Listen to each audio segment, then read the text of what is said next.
విజ్ఞానాన్ని అందించాల్సిన గ్రంథాలయం ఇప్పుడు శిథిలావస్థకు చేరుకుంది.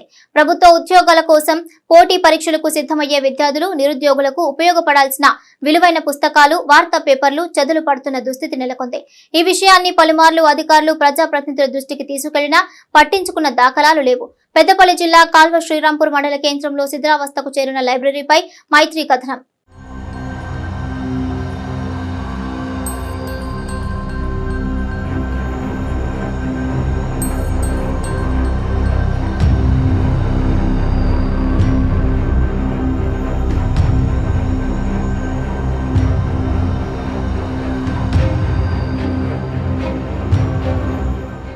పెద్దపల్లి జిల్లా కాల్వ శ్రీరాంపూర్ మండల కేంద్రంలోని గ్రంథాలయం నిర్వహించే భవనం ప్రస్తుతం శిథిలావస్థకు చేరుకుంది.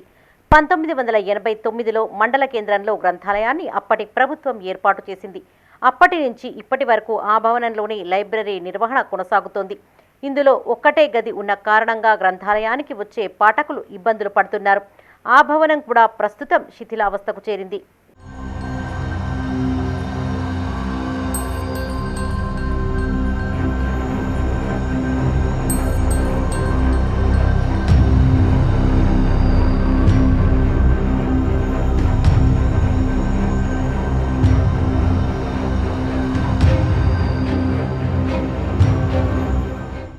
ముప్పై 34 ఏళ్ల క్రితం నిర్మించిన గ్రంథాలయ భవనం ప్రస్తుతం శిథిలావస్థకు చేరుకోవడంతో గోడలు, బిల్డింగ్ స్లాబ్ పైనుండి పెచ్చులు ఊడిపోతున్నాయి.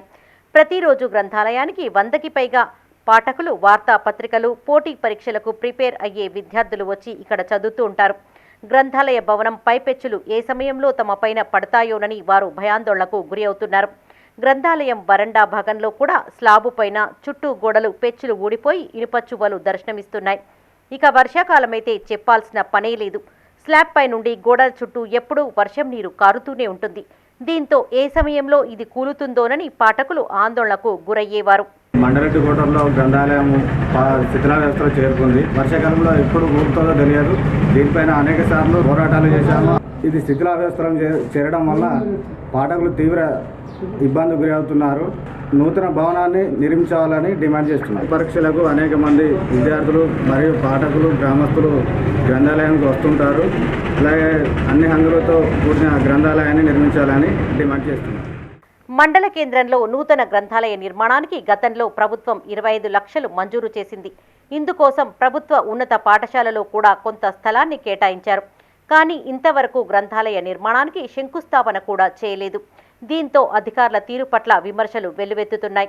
కాల్వ శ్రీరాంపూర్ మండలంలో ఉన్నటువంటి గ్రంథాలయం చాలా శిథిలావస్థలో ఉన్నదని మనం అందరం చూస్తున్నాం. ఇక్కడ ఉన్నటువంటి 371 మంది పాఠకులు ఇక్కడ ఉన్నప్పటికీ కూడా దీనిని ఇప్పటివరకు పట్టించుకున్న నాదులు లేడు. 25 లక్షలు మన ప్రభుత్వం దీనికి మంజూరు చేసినా కూడా ఇప్పటివరకు నిర్మాణం దిశగా ఆలోచన చేయలేదు. దీనికి సంబంధించి ఎలాంటి పోటీ పరీక్షలకైనా కూడా ఇక్కడికి అందరూ వచ్చి పాఠకులు చదువుకుంటుంటే పైన బిచ్చులు ఊసి కింద పడుతుంది. ఇది అందరూ మనం చూడొచ్చు. ఎక్కువ వ్యయం వెచ్చించి పెద్దగా నిర్మాణం చేయాలని కోరుతున్నాం. దీనిని పూర్తిగా 1989లో స్థాపించి ఇప్పటి వరకు అనేక మంది పాఠకులు దీంట్లో ఉన్నప్పటికీ కూడా దీనిని ఇప్పటికీ పట్టించుకోవడం లేదు. బిచ్చులు ఊచి వర్షం పడ్డప్పుడైతే బిచ్చులు ఊచి మనం చదువుకుంటుంటే కింద పడుతుంటే బిచ్చులు దీన్ని ఒకసారి గమనించి అధికారులు కొత్త నిర్మాణం చేపట్టాలని కోరుతున్నాం. ఇప్పటికైనా అధికారులు, ప్రజాప్రతినిధులు స్పందించి గ్రంథాలయానికి నూతన భవనాన్ని అందుబాటులోకి తేవాలని పాఠకులు కోరుతున్నారు.